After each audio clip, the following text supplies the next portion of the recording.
हमारा समाज कुछ नियमों और कानून के अनुसार कार्य करता है और उन्हीं नियमों और कानून के तहत समाज में शांति और सौहार्द का माहौल बना रहता है। समाज के इसी सौहार्द को सृजनात्मक रूप से चलाने के लिए किसी भी देश में कानून और संविधान का निर्माण किया जाता है। संविधान के बनाए इन नियमों को तोड़ना एक दंडनीय अपराध है। इस अपराध की सजा उस अपराध की गंभीरता पर निर्भर करता है। किसी भी गंभीर अपराध की सजा के लिए मृत्युदंड की सजा का भी प्रावधान है। देश के संविधान और मानव के अधिकारों के बीच संघर्ष हमेशा ही चर्चा का विषय रहा है। समाज के संवैधानिक कानून और मानवीय अधिकारों को बनाए रखने के लिए कुछ गंभीर अपराधों की सजा के लिए मृत्युदंड का प्रावधान है।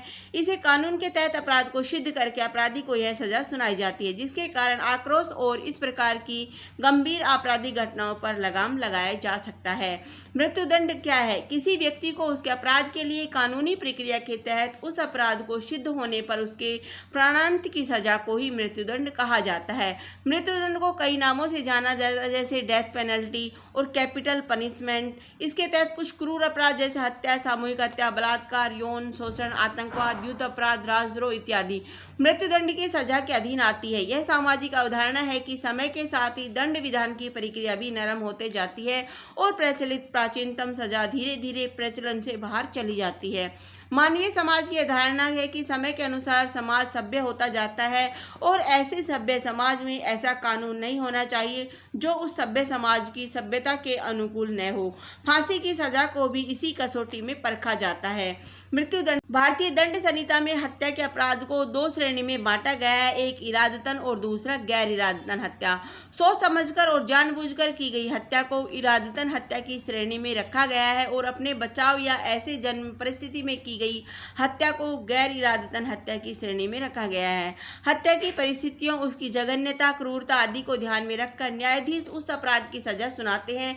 हत्या इरादतन हो या गैर इरादतन, उसकी गंभीरता को देखते हुए उसकी सजा मृत्युदंड सुनाई जाती है। फांसी, घातक इंजेक्शन, पत्थरबाजी, गोलियों से भुनवा देना, बिजली का शॉक देकर इत्यादि मृत्युदंड लागू करने के कुछ विशेष तरीके हैं।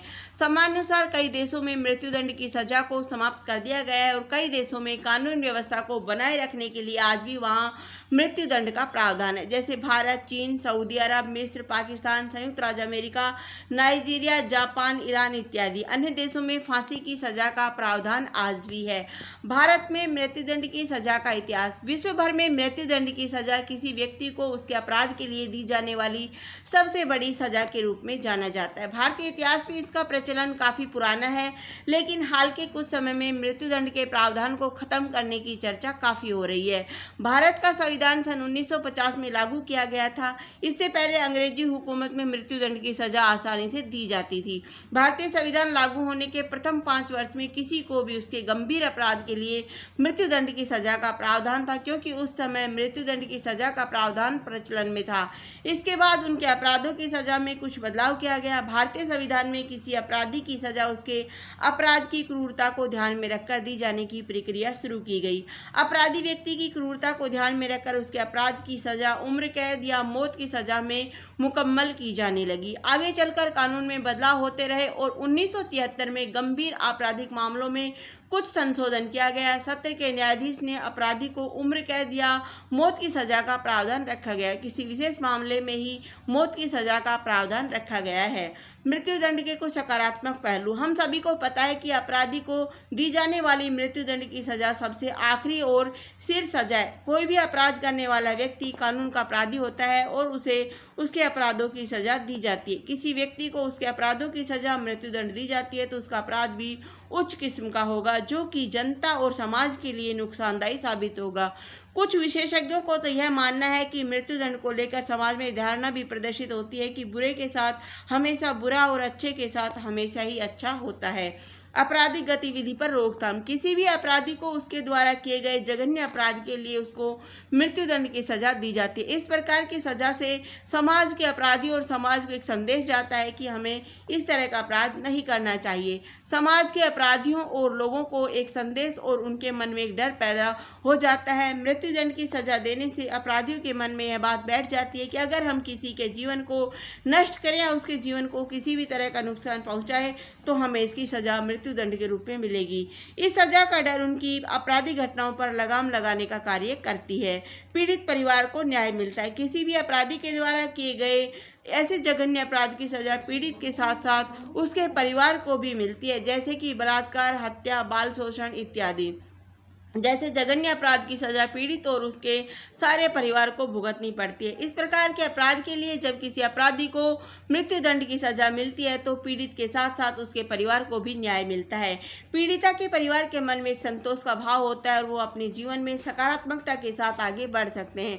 इस बात का उदाहरण निर्भया के बलात्कार के न्याय के रूप में मिलते हैं। इसके साथ बलात्कार कर उसे जान से मार दिया गया था और एक लंबे समय के इंतजार के बाद हाल ही के दिनों में दोषियों को फांसी सजा दी गई, जिससे कि उसके परिवार को न्याय और न्याय के प्रति उनका भरोसा भी कायम रहा और उनके मन में एक संतोष की भावना थी। अपराधियों का अंत। मृत्युदंड की सजा से समाज के क्रूर और ऐसे अवांछित अपराधियों का अंत होता है जो कि ऐसे जघन्य अपराधों को अंजाम देते हैं या ऐसे अपराधों की कल्पना करते हैं। मृत्युदंड की सजा उन सभी का अंत करती है जो अपराधी होते हैं और जो इस प्रकार की आपराधिक सोच को रखते हैं। किसी अपराधी को ऐसे जघन्य अपराध के लिए यदि उन्हें मृत्युदंड न देकर उन्हें आजीवन कारावास की सजा सुनाई जाती है तो ऐसे अपराधी जेल के भीतर रहकर जेल के अंदर या बाहर के लोगों को नुकसान पहुंचा सकते हैं, जिससे कि ऐसे आपराधिक मामलों को बढ़ावा भी मिलता है।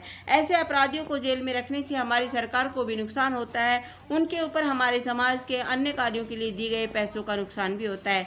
ऐसे अपराधियों को मृत्युदंड न देकर उन्हें जेल में रखने से इस प्रकार की आपराधिक प्रवृत्ति रखने वाले अपराधियों के मन में डर खत्म हो जाता है और समाज में वे आए दिन किसी आपराधिक घटनाओं को अंजाम देने का काम करते हैं।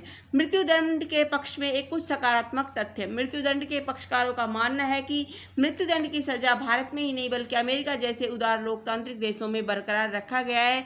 सभ्य देश का हवाला देकर इसे समाप्त करना बहुत गलत सिद्ध हो सकता है। हत्या, बलात्कार जैसे जघन्य अपराधों के लिए मृत्युदंड ही न्यायिक और अंतिम रूप से सही फैसला है। इससे अपराधियों के मन में इस तरह के अपराध की धारणा रखने वाले अपराधियों के विचारों को भी मारा जा सकता है।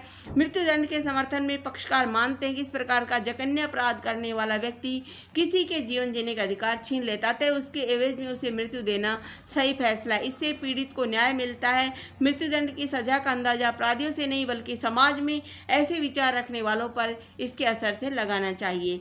कुछ नकारात्मक पहलू। अक्सर यह देखा गया है कि हमारे दोषपूर्ण न्याय प्रणाली, व्यवस्था और न्याय अधिकार के चलते कई निर्दोष मारे जाते हैं। इस प्रकार की व्यवस्था के कारण निर्दोष व्यक्ति दोषी बन जाता है और अपने को निर्दोष साबित करने में सफल नहीं हो पाता, जिसके कारण उसे मृत्युदंड प्राप्त होती है। किसी की हत्या करना या हत्या करने वाले अपराधी को दंड के रूप में कुछ पक्षकारों का मानना है कि यह कार्य हत्या के कार्य के बराबर है, इसलिए कई देश मृत्युदंड की सजा समाप्त करने के पक्ष में रहे हैं। कुछ पक्षकारों का मानना है कि जीवन जीने और उसे सुधारने के लिए अपराधियों को एक दूसरा मौका अवश्य देना चाहिए। अपराधियों को मौका देने से उन्हें अपने आपराधिक घटना का बोध होगा और जेल में रहकर वो अपने इस आपराधिक घटना का पछतावा कर सकता है। क्या मृत्युदंड आपराधिक घटनाओं को कम करने का प्रभावी तरीका है? मृत्युदंड की सजा सदाई चर्चा का विषय रहा है, लेकिन सबसे महत्वपूर्ण मुद्दा यह है कि ऐसे जघन्य अपराध के लिए मृत्युदंड ही उत्तम सजा है। इससे इस तरह की आपराधिक घटनाएं कम हो सकती है। उन अपराधियों को मृत्युदंड की सजा देना समाज के पीड़ितों के लिए अंतिम और उचित न्याय है। मृत्युदंड की सजा लगभग हर देशों में प्राचीन काल से चली आ रही है। कुछ देशों ने अपने कानून में बदलाव कर मृत्युदंड की सजा को समाप्त कर दिया है। मृत्युदंड की सजा आपराधिक घटनाओं को कम करने में कारगर साबित हो सकती है यदि हमारे संविधान में इसे सख्ती से लागू किया जाए और पक्षकार और विपक्षकार इसमें अपना सहयोग दे।